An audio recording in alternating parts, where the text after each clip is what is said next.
ముందుగా మన తండ్రి అయిన దేవాదేవునికి మన ప్రభువైన యేసుక్రీస్తు నామములో లెక్కలను చెల్లిస్తూ కూడి వచ్చినటువంటి మీకును అలాగే ఇంతవరకు కార్యక్రమం నడిపించినటువంటి సోదరులకి పాల్గొని ప్రతి ఒక్కరు కూడా ప్రభునామంలో వందనాలు తెలియజేస్తున్నాను. సమయంలో ఆరాధనలో భాగంగా చదవబడిన వాక్యపాఠం నుంచి కొన్ని విషయాలు మనం ధ్యానిద్దాం. గ్రంథానికి వ్యతిరేకంగా నడిచేవారు దేవుని సేవకుల అలాంటి వారితో మన సహవాసం మంచిదేనాన్ని సంగతి గురించి ఈరోజు మరి ముగించుకోమని చెప్పుకుని అపోస్తలుడు పౌలు గారు ఫిలిప్పీలోని సంఘానికి రాసినటువంటి పత్రిక 3వ అధ్యాయము 17వ వచనం నుంచి గ్రంథంలో మరి రాయబడిన విధానం మనం ఆలోచించేస్తే, సహోదరులారా మీరు నన్ను పోలి నడుచుకోండి అంటున్నాడు. ఫిలిప్పీలోని సంఘస్థులకి నన్ను పోలి నడుచుకోమంటున్నాడు. కొరింథీలోని సంఘస్థులు కూడా నేను క్రీస్తుని పోలి నడుచుకున్న ప్రకారం మీరు నన్ను పోలి నడుచుకోమని 11వ అధ్యాయం 1వ వచనంలో తెలియజేస్తున్నారు మొదటి కొరింథీ పత్రికలో. కానీ దశలోనికలు వస్తే మీరు నన్ను ప్రభువుని పోలి నడుచుకున్నవారని మొదటి అధ్యాయం 1వ దశలోనిక పత్రికలో తెలియజేస్తున్నాడు. కానీ ఇక్కడ ఫిలిప్పీలోని సంఘంలో ఏం జరుగుతుందో ఒకసారి ఆలోచన చేస్తే, మేము మీకు మాదిరి అన్న ప్రకారము నడుచుకుని వారిని గురిపెట్టినారు చూడండి. అంటే వాస్తవానికి అపోస్తులే కాదు, మేము నడుచుకున్న రీతిలో చాలా మంది నడుచుకుంటున్నారు. వాళ్ళని మీరు గురిపెట్టి చూస్తే మీరు కూడా అలా నడవగలరు. చాలామంది ఏం చేస్తారంటే మనకన్నా ఉన్నతమైన స్థానంలో ఉన్న వారిని, లేదంటే మనకన్నా అందమైన వారిని, లేకపోతే ఏదో మనకన్నా ఏదైనా ఎక్కువ ఉన్న వారిని ఏం చేస్తారో చూసి నేను కూడా అలా అవ్వాలి, ఇలా అవ్వాలి, అలా నడాలి, ఇలా నడాలని ఏవేవో చేద్దాం అనుకుంటారు. పులిని చూసి ఒక్కొక్కసారి ఏదో నక్క వాకులు పెట్టుకున్న రీతిలో ఒక్కొక్కసారి ఫెయిల్ అయిపోవచ్చు.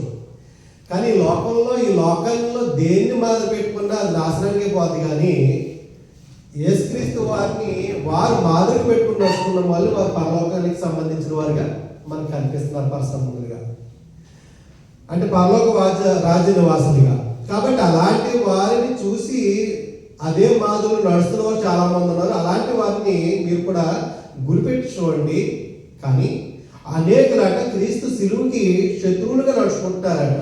అంటే ప్రభు యొక్క మాదిరిలో నడుచుకునే వారు ఉన్నారు, ప్రభు ఇచ్చిన బాధకు వ్యతిరేకంగా నడుచుకున్న వారు కూడా ఉన్నారు. బైబిల్ పట్టుకుని నడిచే వాళ్ళే ఇప్పుడు కూడా. ఆనాడు ప్రభు యొక్క వాక్యాన్ని పట్టుకుని నడిచే వాళ్ళనే ఎక్కువ మంది ఉన్నారు, ఈనాడు కూడా అలాగే ఉన్నారంటుంది. కాబట్టి గురిపెట్టి చూడాల్సింది, పరిశీలన చేయాల్సింది, పరీక్షించాల్సింది, ఆలోచన చేయాల్సింది మనం, సంఘానికి వెళ్ళేటువంటి మనం. అక్కడ చెప్పేవాడు ఎలా చెప్తున్నాడు, నడుచుకుంటున్నాడా అదే మాదిరి ప్రకారం నడుస్తున్నాడా, లేకపోతే ఒక ఆదివారం మాత్రమే 2 గంటలు మాత్రమే ఇక్కడ బైబిల్ పట్టుకుని నడుస్తున్నాడా, పరిశీలన చేయాల్సిన పరిస్థితి ఉంది. ఎందుకంటే వాళ్ళు దేని గురించి క్రీస్తు శిలువకు శత్రులుగా మారిపోతున్నారు ఆలోచన చేస్తే, వీరిని గురించి మీతో అనేక పర్యాలు చెప్పి ఇప్పుడు ఏడ్చుంచి చెప్తున్నారు. చాలాసార్లు చెప్పాడట, మళ్ళా ఏడుస్తున్నాడట ఈయన చెప్తూ. ఎందుకంటే బాధ, నరకానికి పోతున్నారు చాలా మంది. అంటే ఇందులో క్రీస్తుని ఎదుర్కొకుండా వెళ్ళిపోతే పర్లే, కానీ తెలుసుకున్న తర్వాత కూడా తప్పిపోతుంటే అది చాలా బాధాకరమైన విషయంగా ఆయన చెప్తున్నాడు. చెప్తున్నాడు, నాశనమే వారి అంతము, వారి కడుపే వారి దేవుడు. ఎందుకు వారి కడుపే వారి దేవుడు అంటే ఈ భౌతిక సంబంధమైన జీవితం గురించి ఆలోచిస్తున్నారు తప్ప ఆత్మ సంబంధమైన జీవితం గురించి ఆలోచించట్లే. ఈ భూమి మీద మనం ఎలా బ్రతకాలి, భూమి మీద ఎలా జీవించాలి, ఎలా కొనసాగించాలి అనే దాని గురించే తప్ప పరలోకం మనం ఎలా వెళ్ళాలి, పరలోకం వెళ్ళాలంటే ఇక్కడ ఎలా నడాలో ఆలోచన లేదంట. అందుకే అంటున్నాడు ఆయన, వారు తాము సిగ్గుపడవలసిన సంగతులు యందు అతిశయపడుచున్నారు అన్నాడు. వాస్తవానికి ఈ లోకంలో ఉన్నవాడు సిగ్గు లేదు. ఒక మాట చెప్పాలంటే ఈ లోకంలో ఉన్నవాడు ఎన్ని అసలు చేసినా సిగ్గు ఉండదండి. ఎలా ఉండదంటారా, వాడు మందు తాగాలన్నా డైరెక్ట్గా తాగేసిన వాడు ఎవరు ఏమంటారు. అదే మనం క్రైస్తుడైతే ఏమంటారు, సిగ్గుంది నీకు అసలు దేవుడి భయం ఉందా అంటారు. అంటే లోకంలో ఉన్నవాడు సిగ్గు తెలియదు, కానీ గ్రంథం తెలుసున్న వాడికి, గ్రంథ ప్రకారం నడుచున్న వాడికి సిగ్గు ఏంటో తెలుస్తుంది. అంటే దేవుడు చెప్పింది చేయకపోతే చెప్పంది చేసినా సిగ్గుపడవలసిన సంగతులు అంటున్నాడు. వారు సిగ్గుపడవలసిన సంగతులు అయితే ఏం చేస్తున్నారంటే అతిశయపడుతున్నారంటే వాళ్ళు గొప్ప చేసుకుంటున్నారట అలాంటి విషయాల్లో. అంటే దేవుడు ఏదైనా తలదించుకునేటువంటి పనులు చేస్తూ మేమే గొప్పవారు అన్నట్టుగా ఉంటున్నారండి. భూ సంబంధమైన వాటి అంటే అలాంటి వారు మనస్సు ఉంచుచున్న వాళ్ళని వారు క్రీస్తు సిలువకి శత్రువులు అన్నాడు. కొలసలోని సంఘానికి పౌలు గారు రాసినటువంటి పక్కన ఉన్న పుస్తకం కొలసలోని సంఘానికి ఎవరు శత్రువులు క్రీస్తు సిలువకి, ఎవరు గ్రంథానికి వ్యతిరేకంగా నడిచేవారు అని ఆలోచన చేస్తే కొలసలోని సంఘానికి రాసిన పత్రిక 3వ అధ్యాయము 2వ వచనంలో అంటున్నాడు, పైనున్న వాటి మీదే కానీ భూ సంబంధమైన వాటి మీద మనస్సు పెట్టుకొనకూడి అన్నాడు. భూ సంబంధమైనవి అంటే అయ్యా ఇల్లు కట్టుకోద్దా, మేమేం చేయొద్దా, మరి ఎంత కావాలో అంతవరకు చేసుకోవచ్చు. కానీ మనస్సు అనేది దేని మీద ఉండకూడదు, మనకు కలిగినట్టుగా మనసు ఉండకూడదు అంటున్నాడు. నా ఇల్లు ఏమైపోతుందో తాళం పెట్టి వచ్చేస్తే ఎక్కడికి వెళ్తే దేవుని చదువులని ఎంత కూర్చుంటాయి. ప్రతిదీ మంది మంది మంది మంది ఈ భూ సంబంధమైన వాటిని ఎప్పుడోకప్పుడు మనం ఏదో ఒక రోజు విడిచి వెళ్ళాల్సిందే. కానీ వాటి నిమిత్తం మన పరసంబంధమైన వాటిని పక్కన పెట్టొద్దు అంటున్నాడు. ఆ పక్కన పెట్టకూడదు అంటే ఏం చేయాలంటే భూ సంబంధమైన వాటి మీద మనసు ఉంచకూడదు. నీ ధనం ఎక్కడ ఉండను, నీ హృదయం కూడా అక్కడే ఉంటుందా? ధనం ఇంట్లో పెట్టి వచ్చేస్తాను మర్చిపోయి ఎక్కడ ఉంటుంది, ఇక్కడ ఉంటుంది అంటారా? వాళ్ళు నేను ఏం చెప్తున్నాను, పక్కన వాళ్ళు ఏం మాట్లాడుతున్నారు, ఏం చేస్తున్నారు కూడా ఏమి ఎప్పుడు ఒక 20 రూపాయలు మంచం మీద మర్చిపోయి వచ్చేసినప్పుడు, అక్కడ తాళం వేయకుండా వచ్చేసినప్పుడు అస్సలు మళ్ళీ ఎప్పుడు వదిలేస్తాడా, ఎప్పుడు బండి తిస్తాడా, ఎప్పుడు దింపేస్తాడా, ఎప్పుడు వెళ్ళిపోతాడు, ఇదే కదా. అంటే మనసంతా అక్కడ తిరుగుతుంది అంటే హృదయం అక్కడ తిరుగుతుంది, ఇక్కడ ఉంటుంది బాడీ. కానీ ఉదయం అంతా కూడా ఆయన అట్లా భూ సంబంధమైన వాటి మీద ఎవరికైతే రేపటి సంపాదించుకోవచ్చు. ఈ రోజు కాదు ఎప్పుడైనా అప్పుడు తీరుతాయి. కానీ ఆయన దగ్గరికి వచ్చినప్పుడు చాలా జాగ్రత్తగా ఉండాలి. వినేటప్పుడు చాలా జాగ్రత్తగా ఉండాలి, చెప్పేటప్పుడు నేను కూడా జాగ్రత్త చెప్పాలి, చదివేటప్పుడు కూడా జాగ్రత్తగా చదవాలి. లేకపోతే వ్యతిరేకంగా నడవలసిన పరిస్థితి ఏర్పడుతుంది. భూ సంబంధమైన వాటి మీద మనసు పెట్టుకోకూడి యాలయానికి మీరు చచ్చిపోయారు అంటున్నాడు. ఎప్పుడు చచ్చిపోయాం మనం? బాప్తిస్మం ద్వారా. ఈ లోకానికి వాటి మీద మనం చచ్చిపోయాం, మనసు ఇంకా అందులో పెట్టడానికి లేదు. అంటే లోకంలో ఎంజాయ్ చేయడానికి మనకు అవకాశం లేదు. భూ సంబంధమైన వాటి మీద మనసు పెట్టుకుని యాలయంగా మీరు వృద్ధి పొందితే మీ జీవం క్రీస్తుతో కూడా దేవుని యొక్క దాచిపడి ఉంది అంటున్నాడు. మన జీవం ఇప్పుడు అక్కడ క్రీస్తుతో దేవుని దగ్గర దాచిపడి ఉందంట దేవుని యొక్క. కాబట్టి ఈ పిలిపిల్లల సంఘానికి ఏమంటున్నాడంటే అనేక క్రీస్తులకు శత్రువులు నడుస్తున్నారు, వాళ్ళు భూ సంబంధమైన వాటి మీదే మనసు ఉంచున్నారు. కానీ మన పౌరస్థితి ఎక్కడ ఉందంటే పరలోకంలో ఉందంట. మరి పరలోకంలో అంటే మన పరిస్థితి, మరి భూమి మీద వేసి యాసాలకు మరి దేవుడు ఊరుకుంటాడు అంటే ఊరుకోడు. ఎలా రక్షించిన అబ్బాయి మీరు సేవకులు ఉన్నాను అనుకోండి, ఆయన ఏమంటాడు తెలుసా?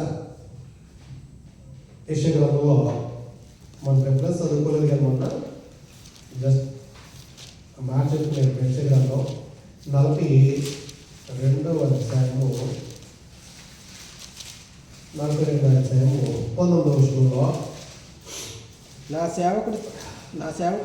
సేవకుడు తప్ప మరి ఎవడను గుడ్డువాడు. ఇది అలాంటి మాట అన్నాను వెళ్ళి గుడ్డోడు అంటే గుడ్డోడు అరువే గుడ్డోడు అయిపోతాడు, క్షమించేస్తాను.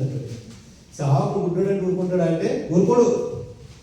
ఎలాంటి సేవకు గుడ్డోడు అంటే వాటి ప్రకారం నడిచేవాడు గుడ్డోడు కాదు, వాటి ప్రకారం బోధించేవాడు గుడ్డోడు కాదు, వాటి ప్రకారం ప్రవర్తించేవాడు గుడ్డోడు కాదు. అలా అయితే ఎందుకు తిడతాడు ఈయన?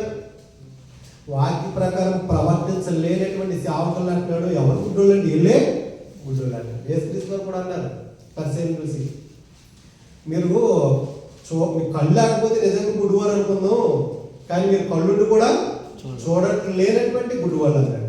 చెవుడుండి కూడా వినటువంటి చెవుడివారు అన్నాడు. అంటే కళ్ళు దేవుడు ఎందుకు ఇచ్చాడంటే చూడమని. కానీ వీళ్ళు ఏం చూడట్లేదు, దేవుని యొక్క మాటల్ని పట్టించుకోవట్లేదు. కాబట్టి పట్టించుకోనివాడు కళ్ళు ఉన్నా కానీ అన్ని చూస్తాడు కానీ దేవుని మాటల్ని చూడడు కాబట్టి గుడ్డోడు అన్నాడు అంతే. గ్రంథంలో ఎంతో చక్కగా రాయబడింది, ఎలా చెప్పాలో ప్రజలకి, జీవంగల దేవుని సంఘంలో జనులు ఎలా ప్రవర్తించాలో చెప్పిన ఆయన తిమోతికి మొదటి పత్రికలో రాయేస్తాడు. మరి అలా అంత విపులంగా ఎలా చెప్పాలో రాసిన తర్వాత కూడా మన సొంత బోధ తీసుకొచ్చి కల్పించి చెప్పేది అంటే నువ్వు గుడ్డోడు కాబట్టి నువ్వు సరిగా నా సేవకు తప్ప మరి ఎవడు గుడ్డివాడు? నేను పంపు నా దూత తప్ప మరి ఎవడు చెవిటివాడు? నా భక్తుడు తప్ప మరి ఎవడు గుడ్డివాడు? యెహోవా సేవకుడు తప్ప మరి ఎవడు గుడ్డివాడు? నీవు అనేక సంగతులు చూచున్నావు కానీ గ్రహింపలేనివాడు గుడ్డోడు. దేవుని సంగతులు గ్రహించలేనివాడు గుడ్డోడు అంట. మరి ఇప్పుడు అలాంటి కానీ ఊరుకుంటాడు అంటే ఎవడు ఊరుకోడు. ఎక్కడ దాకా ఊరుకోడు అంటే నరకానికి పోయేదాకా కూడా ఒప్పుకోడు. కాబట్టి దేవాదేవుడు అంటున్నాడు, గ్రంథానికి వ్యతిరేకంగా నడిస్తే వాడు దేవుడి సేవకుడు కాదట, గుడ్డి సేవకుడు అన్నాడు. గుడ్డివాడు క్రాస్ చూస్తే ఏమవుతుంది? ఇద్దరు కాదు ఆయన వెనకాల ఎంతమంది వెళ్తున్నారు, అందరూ ఒంట్లోకి పెడతా మా అయ్యగారు దాటి అంటున్నారంటే నేను కూడా అందుకే కదా పోయేది. ఉంటుంది వెళ్తున్నారు గుడ్డు పాపం ఏం చేస్తే గుడ్డు అంటే ఈ గుడ్డుదని కాదు, మూర్ఖత్వం. నేను కిందకే చూడడం అని ఎలా నడుపుతున్నాడు అనుకోండి, ఏమవుతుంది? మా అయ్యగారు దాటేటట్టున్నారు, నేను కూడా వెళ్ళి అందులోనే వర్షం మొత్తం పడిపోతారు. 10 గుంపు వెళ్ళి అందులో పడినట్టుగా మొత్తం పడిపోతారు. ఆయన అంటున్నాడు వద్దు వెంబడించొద్దు అంటున్నాడు. గుడ్డొద్దు మీరు సహవాసం చేయొద్దు అంటే ఉన్నట్టే చెప్పలేని వాటితో సహవాసం చేయొద్దన్న సంగతులు తెలియజేస్తున్నాడు. ఇరిమియా గ్రంథానికి వెళ్తే ప్రవక్త ఇరిమియా అక్కడ ఏం తెలియజేస్తున్నాడు చూద్దాం. అలాంటి కాపలు దేవుడు ఏం చేస్తాడు అని ఆలోచన చేస్తే, భక్తిగా జీవించి శ్రమ పొందడం వేరు, దేవుని వాక్యాన్ని చెరిపి శ్రమ పడడం అనేది వేరు. 23వ అధ్యాయం ఇరిమియా గ్రంథం, ఇరిమియా గ్రంథం 23వ అధ్యాయము 12వ వచనంలో ఆలోచన చేద్దాం. వారి దండన సంవత్సరమును వారి మీదికి నేను కీడు రప్పించుచున్నాను గనుక గాఢాంధకారంలో నడుచువానికి. 23వ అధ్యాయం 1 నుంచి చదువుకుందాం. యెహోవా ఇదే నా మందలో చేరిన గొర్రెలను నశింపచేయు. జాతి చదవాలి. నా మందలో చేరిన గొర్రెల్ని నశింపచేయచ్చు అంటే ఎదగనివ్వట్లేదు, ఆహారం పెట్టట్లేదు. నశింపచేయచ్చు, చెదరగొట్టు కాపరులకి శ్రమ అంటే వాక్యంలో బలపరచకుండా ఈ లోకం వైపు తిప్పేసి చెడగొట్టేటువంటి కాపరులకి శ్రమ అంటున్నాడు. ఇశ్రాయేలు దేవుడైన యెహోవా తన జనులను మేపు కాపరులను గూర్చి ఇలా సెలవిచ్చున్నాడు. కాపరంటే ఎవడు? కాపరంటే కాచేవాడే తప్ప యజమాయిషీ చేసేవాడు కాదు, ఆజ్ఞాపించేవాడు కాదు, తినో అనేవాడు కాదు, తినిపించేవాడు. నాయకుడు అంటే ఏమంటారంటే చేయించేవాడు కాదండి. నాయకుడు అంటే ముందు చేయగలగాలి, చేస్తూ వాళ్ళతో పాటు కలిసి చేస్తూ నడిచేవాడు అంట నాయకుడు. మోషే ఆజ్ఞాపించలే నాడే వెళ్ళిపోంటారు అలా. ఆయన వాళ్ళతో పాటు ప్రయాణం చేస్తూ, వాళ్ళతో ఉంటూ, వాళ్ళతో తింటూ, వాళ్ళతో శ్రమలు అనిపిస్తూ అన్నీ చేశాడు కాబట్టి ఆయన గొప్ప నాయకుడిగా మనకు కనిపిస్తూ ఉంటున్నాడు. ఆయనే కదా ఆయన తర్వాత యోషువ కూడా. కానీ ఇప్పుడు నాయకుడు ఏం చేస్తారు? కూర్చుంటాడు, అందంగా కూర్చుంటాడు, చెమటాంటిది ఏం పడదు, ఇది చేయండి, అది చేయండి, ఇది ఎక్కడేయండి, ఇది అక్కడేయండి అని. అది కాదు, అందరికన్నా ముందు వచ్చి పరిచర్య చేసేవాడు నాయకుడు అంటుంది. పరిచర్య చేయించుకునేవాడు ఎప్పటికీ నాయకుడు కాదు. ఆజ్ఞాపించేవాడు నాయకుడు కాదు. ఆజ్ఞాపించేవాడు మన ప్రభు కదా, ఆయన నాయకుడు. ఆయన ఆజ్ఞాపించినట్టు చేసేవాళ్ళు మనందరం, మనం నాయకులు కాదు.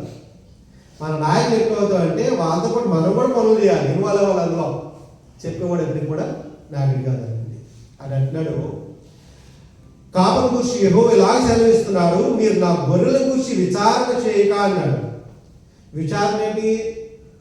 ఏ విచారణ చేయాలి అని అంటే, ఎలా ఉన్నాయి నా గొర్రెలు? బయటికి వెళ్ళి తప్పుడు మీద తింటున్నాయా, నా మీద తింటున్నాయా, నేను పెట్టినవి తింటున్నాయా? ఒకవేళ బయటికి వెళ్ళి దొంగసాడికి ఏమైనా బయట కక్కుకు పెడతాయి. కక్కుకు పెడితే ఏం చేస్తాడు? అవతలడు ఊరుకుంటాడా? దొరికినట్టు కొట్టేస్తాడు, లేదా కోసుకుని తినేస్తాడు కదా. ఆడైపోద్ది ఇంకా బయటకు వెళ్తాను నీడు అవుతుందా? ఆయన జాగ్రత్త చూడు. ఒకవేళ కలిసి దాటేస్తాను ఎక్కడైనా ఒకవేళ లోపల కూడా బలహీనమైన వాటిని పొడిచేస్తూ ఉంటాయి ఒకసారి గొర్రెలు కలిసి. అలాగే బలవంతమైన బలంగా ఉండే ఏం చేస్తాయి? బలహీనమైన పొడి చేస్తాయి. అంతేకాకుండా ఒక తిండిపోద్దు అనుకోండి, దొరికినట్టు తినేసి మిగతా వాటికి తినకుండా పాత దొక్కేస్తాయి అనుకోండి. అలాంటి ఉండవు గొర్రెలు. మన బేదీలు కాపరి అలాంటి దాన్ని తీసుకెళ్ళి కొంత దూరంగా పెట్టి, ఇది కాకుండా ఇది తింటే జాగ్రత్త తినని చెప్పి దాన్ని సెపరేట్ చేసి మిగతాకి చూడాలి. సత్యసాగు మనకి ఎందుకు తింటుంది మీరు లేదంటే బక్క చిక్కిపోయి ఇంకా బక్క చిక్కిపోతాయట, బలుసులు ఇంకా బలిసిపోతాయి. ఈ అధ్యాయంలో చాలా విషయాలు రాస్తున్నారు. విచారం చేయమంటాడు. ఒకసారి పేతురు పత్రికకి వెళ్తే కాపల గురించి అపోజిట్ పేతురు గారు కూడా ఏమైనా అసలు ఒకసారి ఆలోచన చేద్దాం. గ్రంథానికి వ్యతిరేకంగా నడిచేవాడితో సహవాసం చేయాలని గ్రంథం తెలియజేయలే. అలాంటి వారు దేవుడి సేవకులే కాకపోతే అలాంటి సహవాసం ఉంటే ఏంటి, అలాంటి సహవాసానికి వెళ్తే ఏంటి, వాళ్ళ గురించి మనం ఆలోచించిన అవసరం కూడా లేదంటే. మొదటి పేతురు పత్రిక 5వ అధ్యాయం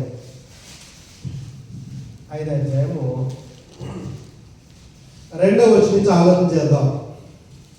బలిమి చేత కాక బలిమి చేత కాక అంటే బలవంతంగా కాదు, దేవుని చిత్త ప్రకారము ఇష్టపూర్వకంగాను దేవుని చిత్తాన్ని నెరవేర్చాలి. ముందు దేవుని చిత్త ప్రకారం చేయాలంట. సేవలోకి వచ్చేసి ఎక్కడ జాబులు లేకపోతే ఎక్కడ కూడా ఏ పని లేకపోతే బైబిల్కి తయారవడం కాదు. నలుగురు భోజేస్తుంది ఏదో వ్యాపారాలు నడిపించుకోవడం కోసం, సైడ్ బిజినెస్ నడిపించుకోవడం కోసం సంఘం పెట్టడం కాదు. అది ఏమంటున్నాడంటే దేవుడి చిత్తమైనది ఒకటి ఉంది సంఘానికి, లేకపోతే మానవుల పట్ల దేవునికి ఒక గొప్ప అనాది ప్రణాళిక ఒకటి ఉంది. ఆ చిత్త ప్రకారం ఇష్టపూర్వకంగా చేయాలంటుంది. దిగు కిందకి ఇష్టపూర్వకంగా సేవలకి దిగితే చావో రేవో మనకు తెలియదు, అది నష్టమో కష్టమో తెలియదు, ఎంతకాలం ఉంటామో తెలియదు, సుఖం ఉంటుందో దుఃఖం ఉంటుందో తెలియదు. అన్నిటికీ తట్టుకుని వాళ్ళ దగ్గర రమ్మంటున్నాడు ఇష్టపూర్వకంగా. ఎవరో సాయం చేస్తున్నారండి, అందుకు వచ్చారండి, దేవత ల్యాండ్ ఇచ్చారని అనుకో, నీకు వస్తే ఏంటది? ఇష్టపూర్వకంగా వచ్చావా, డబ్బు కోసం ఆశపడ్డావా? ఆడెవడో పైనుంచి పంపితే డబ్బులు చేయడం కాదు, బ్రతకాలి. మనం కష్టపడి బ్రతుకుతూ ఆయన సేవ చేయాలంటున్నాడు ఇష్టపూర్వకంగాను, దుర్వాపేక్షతో కాక. అంటే ఏదో వస్తుందని ఆశించొద్దు చెడ్డది, అదంతా కూడా చెడ్డది. సిద్ధ మనసుతోను మీ మధ్యనున్న దేవుని మందను, ఇక్కడ కూడా ఏమంటున్నాడు, మీ మధ్యనున్న దేవుని మంద కాదది, ఈ మంద అంటే అసలు మాట ఎంతండి అంటాడు ఒకడు. అంటే ఆయన నాకు మందని, ఆయన సంఘం అంట ఆయనంట, ఆయనతో దేవుందా? మరి ఈ మంది అంటే అంటే ఏంటి? నిజంగా దేవుని అది కాదండి. కానీ దేవుని మంద ఎలా ఉంటుందండి? దేవుని మంద కాసేవాడు అమ్మో ఇది నాది కాదు, ఇది దేవుడిని జాగ్రత్తగా చూసుకోవాలి. ఒక యజమాని గొర్రెలు అప్పచెప్పినప్పుడు యజమాని గొర్రెల్లో మనం చూస్తే ఇబ్బంది ఉండదు, నాదే కదా అనుకుంటే కనుక ఇష్టం వచ్చిన కోసం తినేస్తూ ఉంటుంది. దేవుని మంద యజమాని మంద అన్నప్పుడు యజమాని లెక్క అడుగుతాడు, ఏంటిది ఇలా అయిపోయిన ఏంటిలాగా లేపట్లేదా? బాధ్యత ఉంటుంది, జీతం తీసుకుంటున్నాడు కదా. కాబట్టి మీ మధ్యనున్న దేవుని మందను పై విచారం చేయొచ్చు, దాన్ని కాయాలి. పై విచారం చేయొచ్చు అంటే గొర్రెలు ఎలా ఉంటున్నాయో కాయాలి అని నూతన నిబంధనలో కూడా పరిశుద్ధాత్ముడు రాయించాడు పేతురు ద్వారా. తర్వాత ఏమంటున్నాడు, మీకు అప్పగింపబడిన వారిపైన అంటే మంద పైన మీరు ప్రభువులో ఉండొద్దు. అంటే మీరు ఒక యజమానిలాగా ఉండదు. ప్రభు అంటే రాజు. రాజు ఏం చేస్తాడంటే ఆజ్ఞాపిస్తాడు తప్ప రాజు చేయడు. రాజు మంత్రులకు ఆజ్ఞాపిస్తాడు, మంత్రులు సేనాధిపతులకి సేనాధిపతులకి వీళ్ళందరికీ అలా డివైడ్ అయిపోతూ ఉంటుంది. కానీ ఆయన పని చేయడు. అలా ఉండొద్దు, మీరు ప్రభువులుగా ఉండొద్దు. ఎలా ఉండాలట? ప్రభువులైనటువంటి మందకు మాదిరులుగా. అందుకే అంటున్నాడు ఫిలిప్పీ పత్రికలో, మేము క్రీస్తుని పోలు నడుచుకున్న ప్రకారము అలా గురిపెట్టి మాదిరిగా ఉండి నడుచుకున్న వాళ్ళని గురిపెట్టి చూడమంటున్నాడు. కాబట్టి అలాంటి మాదిరి ఉండాలంటే మందకు మాదిరి ఉండాలి. మేము తినమంటే ఏది పేదలలోకి వెళ్తే గుడిసెల్లోకి వెళ్ళలేదు, వాళ్ళు పెట్టి తినలేదు. రిచ్ అలవాటు పడిపోతే కనుక ఏమవుతుందంటే హృదయంలో మనస్పర్ధలు అనేవి బయలుదేరుతూ ఉంటాయి. పేద ధనిక కులాలు మతాలు ఈమెగా మనం చూడాల్సింది, మందికి మాదిరిగా ఉండాలంటుంది. కాబట్టి ఇలా అంటాడంటే 23వ అధ్యాయంలో గొర్రెల్ని విచారం చేయక అంటున్నాడంటే, విచారం చేయట్లే, పై విచారం చేయట్లేదు కానీ మందరు మాత్రం కాసేస్తున్నాడు. ఎందుకు? కానుకల కొరకు. వాటి జీతాలు కావాలి కానీ మంద మాత్రం పట్టించుకోవాల్సిన లేదు. నేను మేపుచున్న గొర్రెలను చెదరగొట్టి పారతోలుతుంది. ఎవరు మేపుతున్నారంటే గొర్రెల్ని? వాస్తవానికి అంటే దేవుడే మేపుతున్నాడు. ఆహారం పెట్టి ఇచ్చిన ఆహారం ఎవరిది? దేవుడిదే కదా. ఇందులో ఉన్న ఆహారం అంతా ఇప్పుడు దేవుడు ఇచ్చింది, మన సొంతంగా సంపాదించింది ఏమి కాదు. కాకపోతే మనం చదివి దాన్ని ఇతరులకి నేర్పిస్తున్నాము, ఇతరులకు బోధిస్తున్నాం ఎలా బ్రతకాలని ప్రభు వారు తెలియజేస్తారు. కాబట్టి నేను ఏ సంగతి మీకు ఆధ్యాత్మిక వాటిని గైకొనాలని బోధించాడు. కాబట్టి ఆహారమే బోధించాలి తప్ప వేరేది బోధించడానికి లేదు.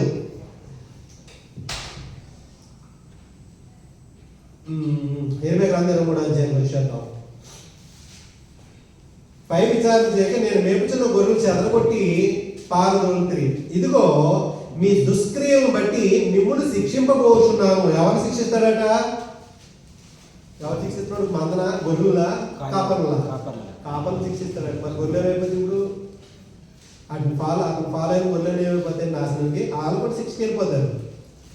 గొర్రెలు నేను మీ దుష్క్రియలను బట్టి మిమ్మల్ని శిక్షింపవచ్చున్నాను, ఇదే యెహోవాకు.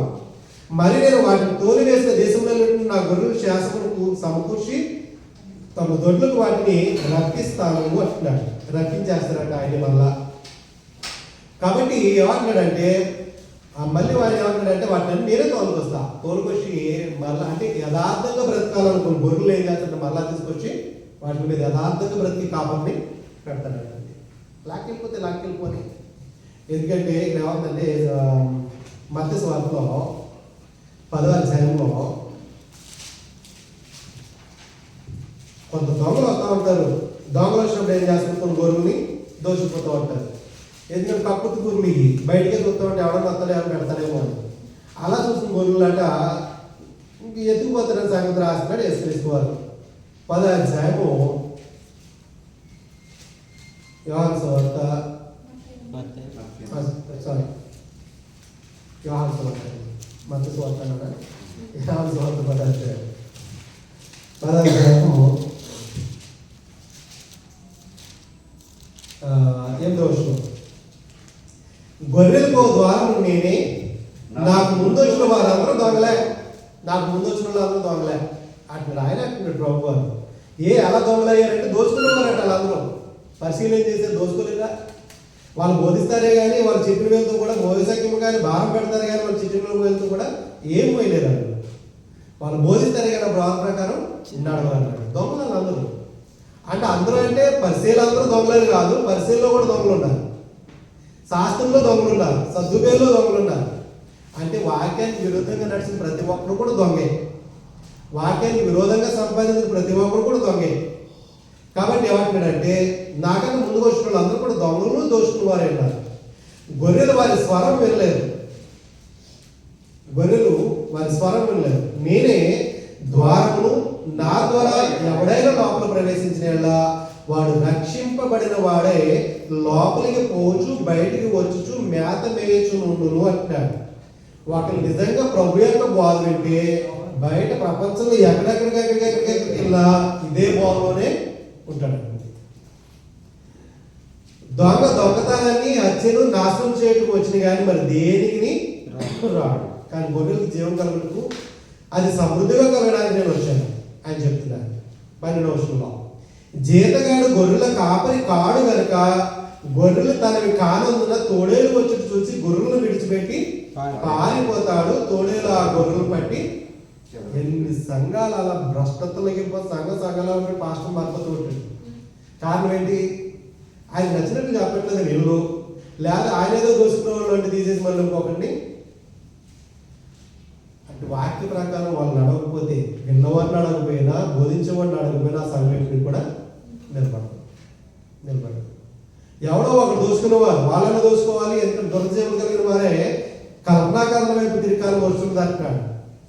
అంటే వాళ్ళు ఆరోగ్యకరమైన బోధకండి హితవాక్యానికి వాళ్ళు చెవి ఇవ్వరాటండి.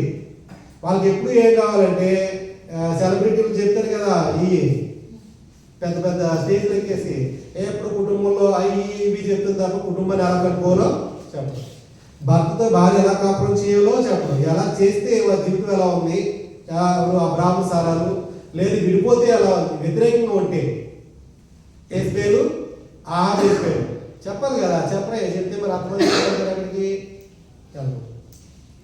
అలాంటి వాడు దేవుని సేవకుడు అంటే కాదు, గ్రంథానికి వ్యతిరేకంగా అవకాశం వచ్చినప్పుడు చెప్పమంటాడు. ఒకవేళ అతను చచ్చిపోతే ఇలాగా అదే అతనికి ఆఖరి రోజు అయితే సంఘానికి ఏం మేలు చేసినాడు అవుతాడు. కాబట్టి అంటాడు గ్రంథానికి వ్యతిరేకంగా నడుచుకుంటే దేవుడు కూడా అంటాడండి. ఏసుల గ్రంథంలో ఇంకేం తెలియజేస్తున్నాడు, మరి గొర్రెలు వ్యాపారం కదా దేవుడు ఇచ్చినప్పుడు. ఏసుల గ్రంథం 34వ అధ్యాయం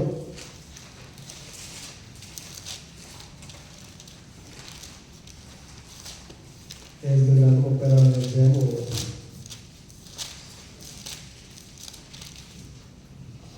2వ వచనం ఒకసారి ఆలోచించేద్దాం. నరపుత్రుడా దేవుడు అంటే ఎలా సెలవిస్తున్నాడు అంటే ఏసియల్ ద్వారా, నరపుత్రుడా ఇశ్రాయేలు కాపర్ల గురించి మాట ప్రవచించు. ఇశ్రాయేలు కాపర్లేనా ఈనాడు సంఘం మీద కాపర్లు కూడానా? ప్రతి ఒక్కరికి ఎవరైతే మంద మీద కాపరం ఉన్నారో ఆ కాపర్లందరికీ తెలియజేస్తున్నాడు దేవాదేవుడు. ఇదిగో ఈ మాటలకు చెప్పు, ఆ కాపర్లు తిట్లను, ప్రభువు యెహోవా సెలవిచ్చింది ఏమనగా, తమ కడుపు నింపుకొని ఇశ్రాయేలు కాపర్లకి శ్రమ. తమ కడుపే నింపుకుంటారటండి, కానీ గొర్రెల కడుపులు నింపరటండి. కాపర్లు గొర్రెలు మేపాలి కదా, పని అది కదా. కాపర్లు ఎందుకు పెట్టారు? గొర్రెలు మేపడాలుగా, చక్కగా తినేసి పాలన్నీ పిక్కేసి తాగేసి అప్పుడప్పుడు ఒక గొర్రెలు వదిలించి తినేడాక. ఎందుకు పెట్టాడంటే, గొర్రెల మీద కాపర్ ఎందుకు పెట్టాడంటే కాయడానికి. ఎన్ని గొర్రెలు కాయగలడు ఒక వ్యక్తి? ఒక 25, ఒక 50, ఒక 100, ఒక 200. అది దాటితే కాయగలరా? ఒక కలిస్తే ఏమవుతాయి? అందులో చాలా వరకు ఏమవుతుంది ఇతనికి తెలియదు. మరి ఎందుకు అంతమంది ఎందుకు? 200 గొర్రెలు కన్నా ఎక్కువ కాయలేకపోతే ఏం చేయాలి? ఆ మందుకు ఒకరికి అప్పచెప్పాలి. యాకోబు ఏం చేశాడు? మందలు పిల్లలకి అప్పచెప్పి ఈ మంద ఏరిగా చూసుకున్నాడు కదా. ఇప్పుడు మంద మొత్తం అంతా కూడా నాటలో ఉండాలి అని అనుకుంటే మందను చూసుకునే కెపాసిటీ ఉంటే కనుక అన్నింటిలో కూడా పైకి విచారణ చేసి కనీసం ఆ మందలో ఉన్న పేరు కూడా తెలియాలి. మనకు ఒక 40 మంది, ఒక 60 మంది ఉంటే 60 మంది పేరు మనకు తెలుసు. ఒక 100 మంది వస్తే 100 మంది తెలిస్తే, ఒక 200 మంది అది తెలుసు. ఒక 500 మంది వచ్చారనుకుంటే తెలితే తెలియదు. కనీసం 500 మందిలో కనీసం ఎంతమందికి ఏ ప్రాంతం అవసరం ఉన్నదో తెలుసా? కుటుంబ సమస్యలు తెలియదు. ఎందుకంటే విచారణ చేసే టైము ఉండలేనప్పుడు నీకెందుకు అనుకోరు? అక్కడ దగ్గరలో ఇంకోటికి ఇచ్చేచ్చు కదా కాసేవాడికి. కాసేవాడు ఒక్కడే 2 కావాలి లేరా అంటాడు. అలాంటి కాపర్లకు శ్రమ. అన్ని గొర్రెలు నా దగ్గరకు వచ్చేయాలి. స్క్రీన్ మీద కూడా వేసేస్తున్నారు కాపర్ని. ఈయనే కాపరి స్క్రీన్లో పెడతానండి బ్యానర్. మరి వీడికి కూడా ఇంట్లో బంధించేసి ఆ టీవీలో పెట్టాలి. ఆహారం తింటాడా? కడుపు నిండుద్దా? అంటే బాగా ఆరాపం అయిపోయింది దేని చావంటే కాపర్లకి. ఆయన అంటున్నాడు కాపర్లు శ్రమ ఎలాంటి తమ కడుపు మాత్రం నింపుకుంటారు. అంటే ఇప్పుడు ఆన్లైన్లో ఈయన వాకింగ్ చెప్తున్నాడు కదా, అలాగే నోట్స్ చూపించి తీసేసుకొని చెప్పి ఫోటో పంపించేస్తే అవి మాత్రం కరెక్ట్గా ట్రాన్స్ఫర్ అవ్వాలి. ఆన్లైన్ ద్వారా అయినా డైరెక్ట్ అయినా. కానీ వాకింగ్ మాత్రం ఈయన ఫోటోలో వీడియోలోనే వస్తూ ఉంటుంది. అది కూడా ఆనందంట. ఇదే నా కాపర్లకి చెప్పింది దేవుడు. మ్యాప్ అంటే అదేనే మ్యాప్. అలా వేపుతాడు దగ్గరికి వెళ్ళి వీడియోలో ఉండి. ఆయన అంటే కాపర్లకి గొర్రెలు కాయాలి కదా, గొర్రెలు మేపాలి కదా. మీరు క్రొవ్విన గొర్రెలను వధించి క్రొవ్వును తిని బొచ్చు కప్పుకొందరు కానీ గొర్రెలు మేపరు. గొర్రెలు బలిసిన గొర్రెలు అంటారు. పెద్ద పెద్ద జీతాల్లో వెనకాల అసలు ఇవన్నీ పవలిస్తారంటే అట్రాక్షన్ బాగా కానీ ప్రార్థన చేయకూడదు. అంటే కూర్చోండి అంటాడు. ఈ కాపర్ ఉండి ఆ బాప్తిజం పొందడం లేదు, అవసరం లేదు. ఇంటి దగ్గర కనీసం భార్య ప్రేమించడం లేదు తెలియదు. భార్య భర్త కూడి పెడుతుందో లేదో తెలియదు. పిల్లలు కనీసం ఆత్మీయతలో పెంచుతున్నాడో లేదో తెలియదు. కుటుంబంలో ప్రార్థన ఉంటుందో లేదో తెలియదు. వాళ్ళకి ఏముందంటే పెద్ద జీతాలు ఉన్నాయి, పెద్ద బంగ్లాలు ఉన్నాయి, చాలా ఎకరాల పొలాలు ఉన్నాయి, ఆస్తులు ఉన్నాయి, అంతస్తులు ఇదిగా చూడాల్సింది. ఆయన తింటాకి పని చేస్తే తప్ప పనిలోకి వెళ్ళడానికి పని చేయదు అంటాడు కదా. పువ్వంతా తినేస్తున్నాడంట. అవసరమైతే వాటిని కూడా చంపి తినేస్తున్నాడు. కానీ గొర్రెలు మాత్రం మేపరు. బలహీనమైన వాటిని మీరు బలపరచులు, రోగం గల వాటిని స్వస్థపరచులు. ఎలా స్వస్థపరుస్తావు? ఏ ప్రార్థన చేయాలో తెలియదు కదా. అంతమందిలో వచ్చారా, కాన్పులేసారా, వెళ్ళిపోయారు అంతే. తోలు వేసిన వాటిని మరలా తోలుతున్నారు. గాయపడిన వాటికి కట్టుకట్టురు, తప్పిపోయిన వాటిని వెదకురు. అది మాత్రమే కాక మీరు కఠిన మనస్కులై బలాత్కారంతో వాటిని కఠిన మనస్కులై అంటే ఉదయాన్ని కఠినపరిచేసుకుంటారట. అంటే ఈయన ఇంక ఇంకో కాపర్ ఉండకూడదు, ఇంకొకటి బలపడకూడదు, ఇంకొకటి వాక్యం చెప్పకూడదు. కాబట్టి అవి చెదిరిపోయి అంటున్నాడు. వాస్తవానికి గొర్రెలు ఎలా ఉన్నాయో ఆలోచన చేస్తే ఇదే 34వ అధ్యాయము 15వ వచనంలో అంటాడంటే దేవుడు చూసుకుందాం. మీ విషయమే దేవుడు యెహోవా నేను సెలవిచ్చింది ఏమనగా, గొర్రెకును మధ్యను, గొర్రెకును పొట్టేలకు మధ్యను, గొర్రెలకు మేకపోతులకు మధ్యను భేదం కనుగొని నేను తీర్పు తీర్చేదును అంటున్నాడు. గొర్రె, పొట్టేలు, మేకపోతులు 3 బలమైనయే, 3 గడ్డి తినియే, 3 కలిసిమేసియే. కానీ ఆయన అంటున్నాడు మంది ఇచ్చినప్పుడు ఏంటి ఈ గొరికి ఈ పొట్టేలు ఉన్న తేడా ఏంటి, ఈ రెండింటికి ఏంటి ఎలా ఉన్నాయి, అలాగే పొట్టేలు ఈ మేకలు ఎలా ఉన్నాయి. ఈయన అంటున్నాడు నేనే తీరుస్తా. విశేషంగా మేత వేసి 18వ వచనంలో విశేషంగా మేత వేసి మిగిలిన దానిని కాళ్ళతో త్రొక్కుట మీకు చాలదా, మీరు స్వచ్ఛమైన నీరు త్రాగి మిగిలిన దానిని కాళ్ళతో కలకలు చేయటం మీకు చాలదా, మీరు కాళ్ళతో త్రొక్కిన దానిని నా గొర్రెలు మేయవలెనా, కాళ్ళతో మీరు బురదగా కలిపిన దానిని అవి త్రాగవలెనా. ఎవరు చేస్తున్నారు పనులన్నీ? కాపలు ఏం చేస్తున్నారంటే ఫుల్గా తినేసి మిగిలిన వాటిని గిట్టేస్తున్నారు వాళ్ళకి, అలాగే తాగేసి కలక తీసి వదిలేస్తారట. ఆ బురద ఎవరు తాగాలి? గొర్రెలు తాగాలట.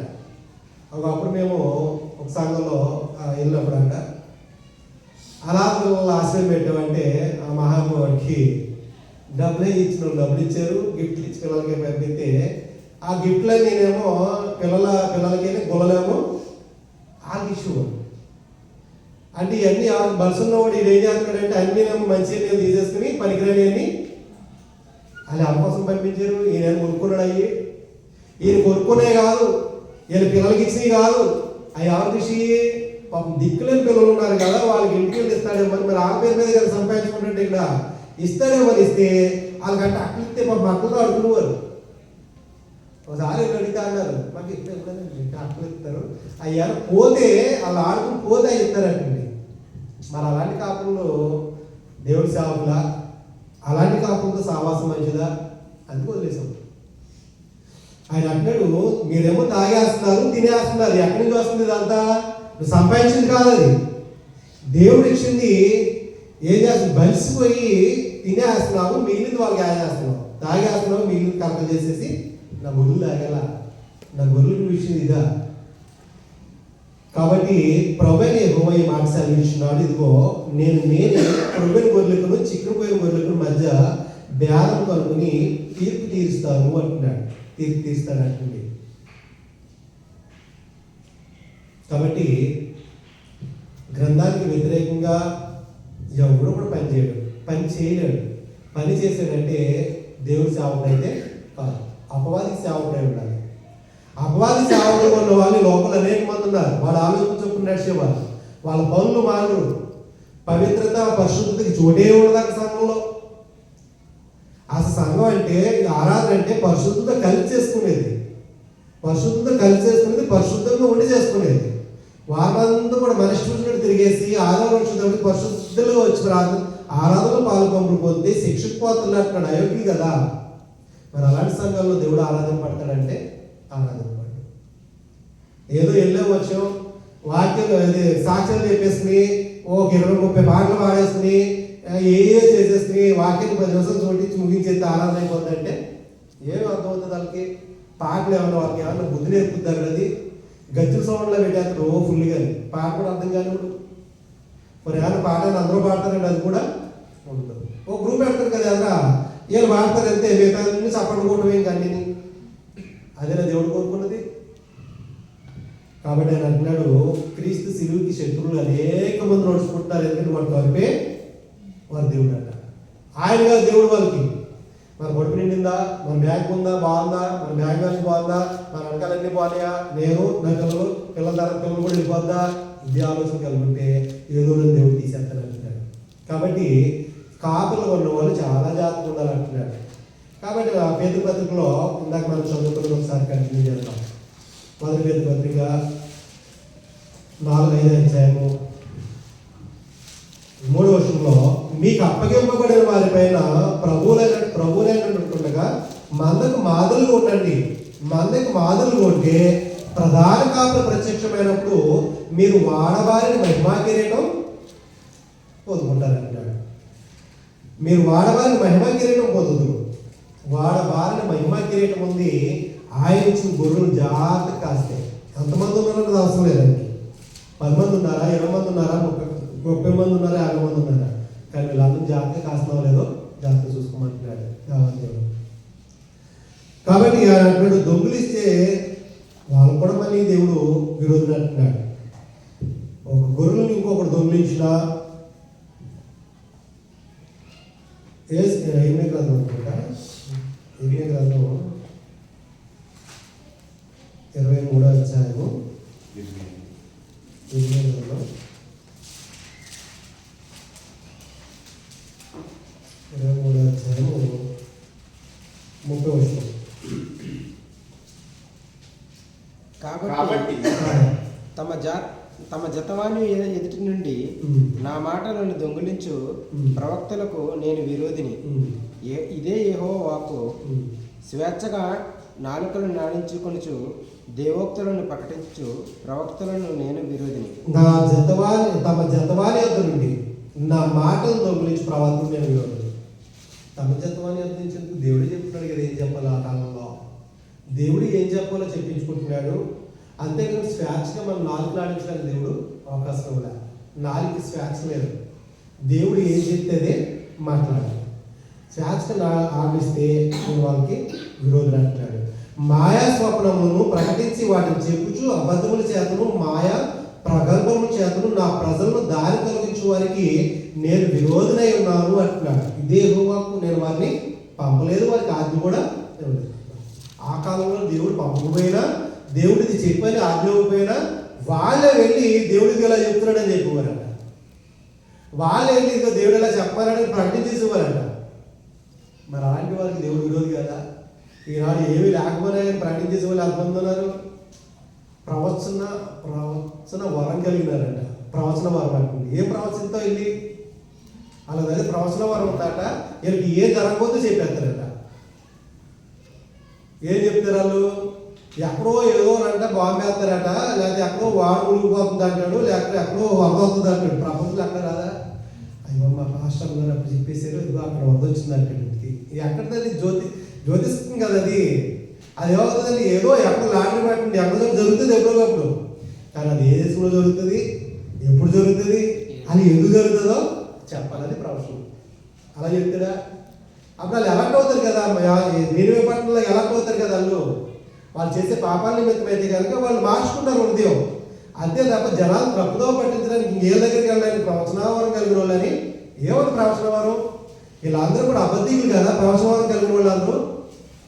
వాళ్ళు రమ్మని కూడా ఎవరైనా ఏ ప్రవచనవరం ఉందో మనమే గ్రంథంలో కూర్చోబెట్టి మాట్లాడవచ్చు. వాళ్ళు అబద్ధీయులు అంటాడు. అంతే. నేను ఒక ఆజ్ఞవులే, వాళ్ళు నేను పంపలే. ఆయన మళ్ళీ ప్రవచించే దేవుడు గ్రంథంలో ప్రవచించడం మానేసి ఈ లోకంలో ఏదో జరగకపోతుంది అది మనకి ఎందుకు? నిత్య నాశనం ఒకటి ఉంది, నిత్య నరకం ఒకటి ఉంది పాపాత్ములకి, లేకపోతే అపవాది సంబంధులకి నరకం ఉందని చెప్పాలి. ఇంకా అంత నుంచి ఏమీ లేదు. దేవుడు వెంబడిస్తే నిత్య జీవం ఉంది. ఈ రెండు కలిగి ఉన్నాయి. ఇంకేమన్నా మనకు కలిగేవి ఇంకేమీ లేవు భూమి మీద. అంతే తప్ప నీకు లాటరీ తగులుతుంది, లేకపోతే నీ అప్పు తీరిపోతే నీకు ఈ సంవత్సరం అయిపోద్ది, ఇవన్నీ మనకి ఎందుకు? అది అవ్వచ్చు అవ్వకపోవచ్చు, అది దేవుడి నిర్ణయం కదా. కాబట్టి అంటున్నాడు స్వేచ్ఛగా నాలుగు ఆడించడానికి అవకాశం లేదు. ఈ జనులకు ఏమాత్రము ప్రయోజనం కారంటున్నాడు వాళ్ళు. ఇదే యెహోవాకు అని తెలియాల్సిన దేవదేవుడు. కాబట్టి క్రీస్తు శిలువుకి శత్రువులుగా నడిచే వారితో కలిసి నిత్య నాశనానికి పోతారో, లేదంటే క్రీస్తుని పోలి నడుచుకున్నటువంటి ఆనాటి అపోస్తుల యొక్క మాదిరి చొప్పున నడుచుకున్న వారు ఉన్నారు కదా, వారిని గురిపెట్టి చూసి నిత్య జీవనం పొందుకుంటారో మిమ్మల్ని మీరే పరీక్షించుకోవాలని చెప్పి ఈ మాటలతో హెచ్చరిస్తున్నాను. నేను హెచ్చరించుకుంటూ ముగిస్తున్నాను. శ్రద్ధగా మీకు అందరూ కూడా నా పరిచయం తెలియజేస్తున్నాను. సమయంలో మన సోదరులు భార్గవ కుమార్ గారు శ్రీ ప్రభుత్వ